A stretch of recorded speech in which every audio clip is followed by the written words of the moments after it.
So next question is, we have 5 sense organs and the mind. All of them are outgoing. These are required for interaction in the world. These are required for functioning in the world. And these are required for day-to-day survival. What about realizing self? There seems to be no facility for realizing the self. Sense organs are only directed towards the outer world, towards the outer nature.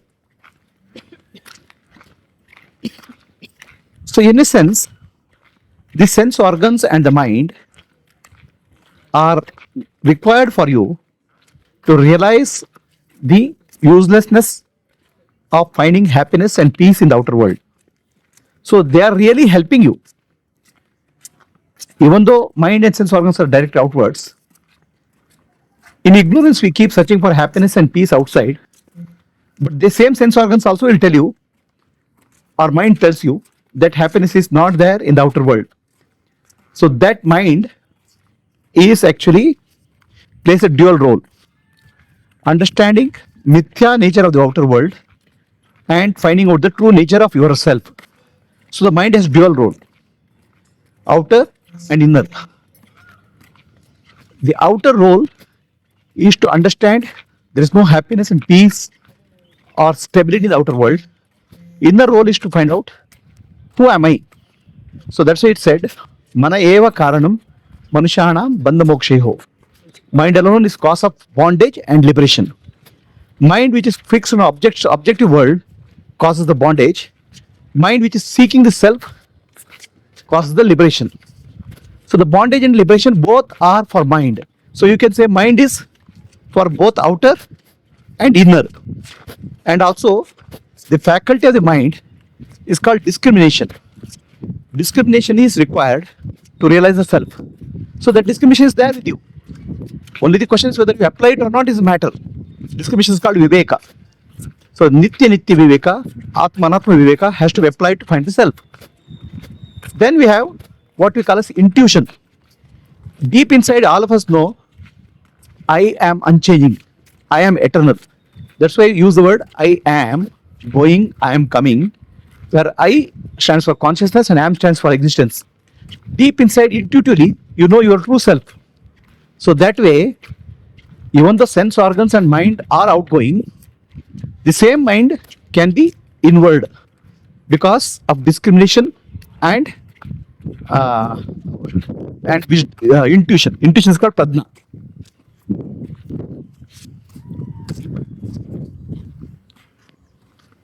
Any questions? So your question is, yes, the mind has the ability to see inwards, but mind doesn't see inwards. Discrimination is not applied, nor intuition is not used, and constantly people chase the happiness in the outer world. Happiness, peace, and there will be some success, some failure. When failure is there, they cry and they start chasing success again. The life goes on eternally chasing outer world, Maya. When does that real inward shift happens? So this is actually a process of evolution. It won't happen overnight for most of the people. Sri Krishna says in Bhagavad Gita, Bahunam janmanamante dnanavan ma prapadyate. Many lifetimes of learning goes.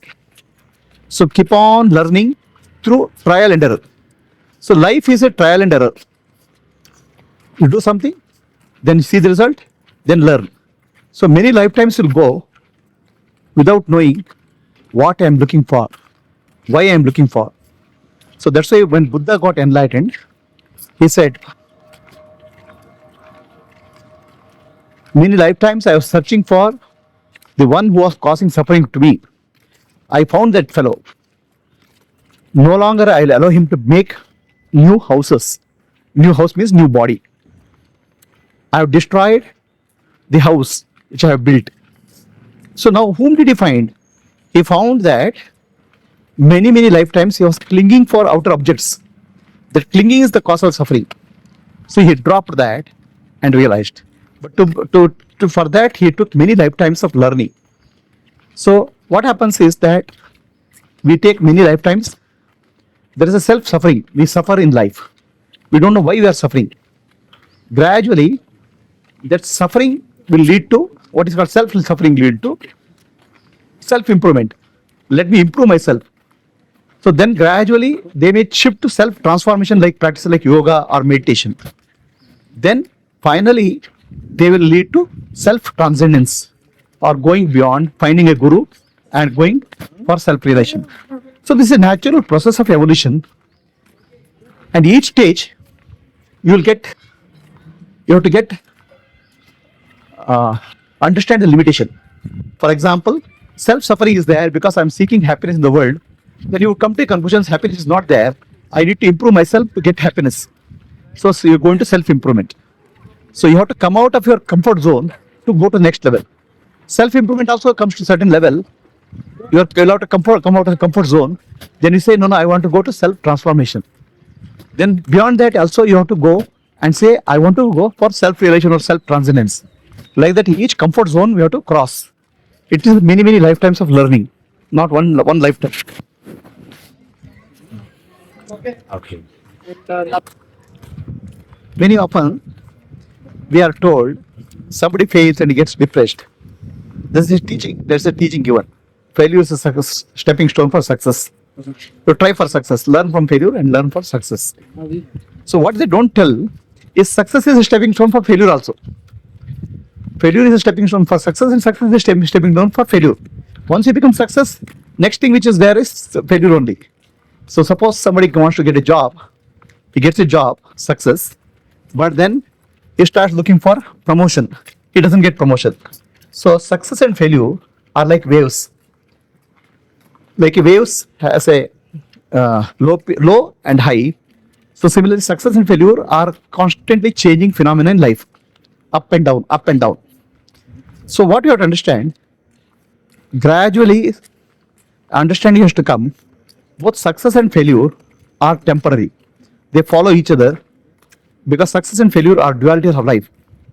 So we have to come out of the duality. They're they're actually two opposite things, connected opposites. Success is connected to failure, failure is connected to success. So you have to come out of these connected opposites by realizing your own self. Success and failure should not stop us. We have to go beyond success and failure and to realize our own self.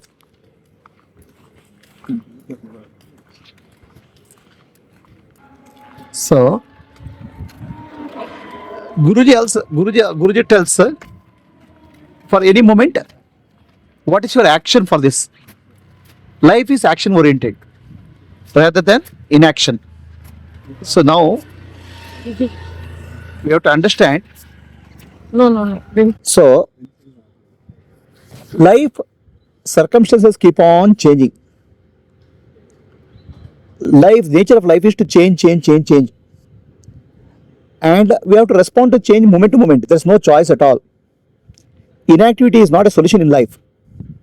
Action is solution in life.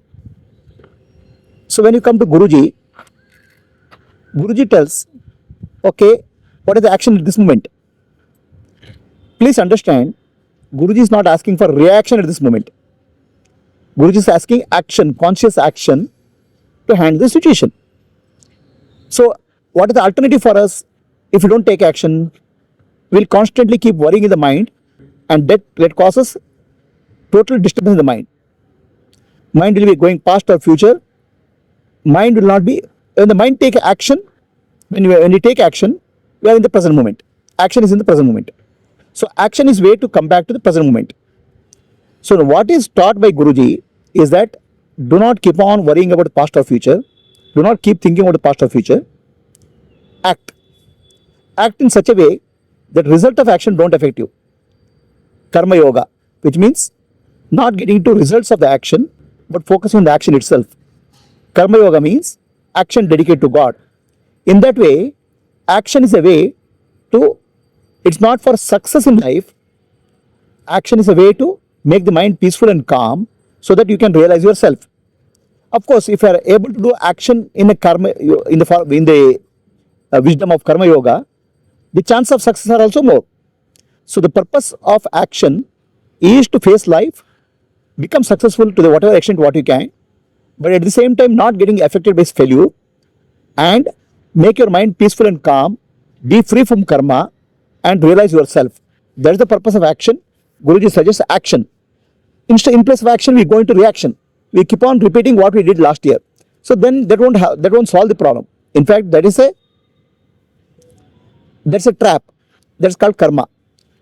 So Guruji's teaching is focus on karma yoga, action in the present moment, become free from craving for success and failure.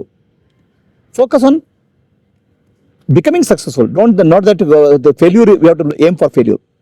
But failure comes also, accept it calmly and become totally free from karma, totally free from vasana. Even for a jnani, action is required. Life is about action only. But we should not get into reaction mode. We should get into conscious action, selfless service, and action without attachment to result, karma yoga.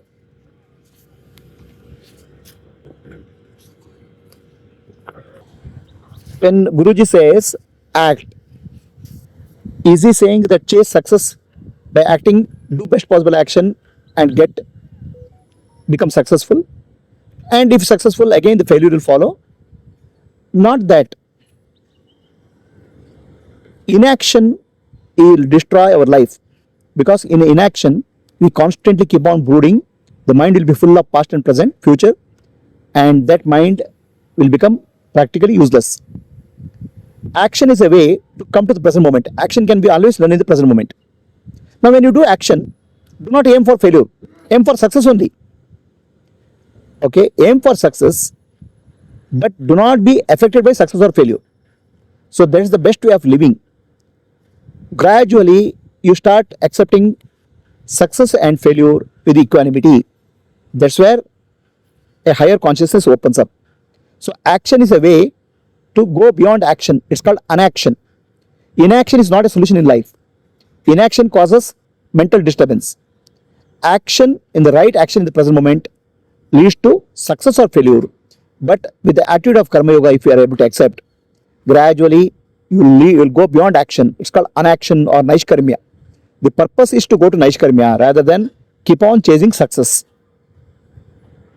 The whole purpose is to develop the spiritual strength in the mind of not getting attached to result, not creating further karma phala, and becoming free from karmic impressions, gradually developing Shat Sampatti, 6 divine qualities, Shamadama, Titisha, Uparati, Shraddha, Samadhana, Mumukshatva, which will finally lead to an enlightened master and Jnana.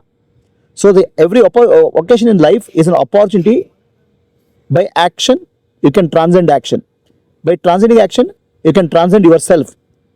That's an opportunity.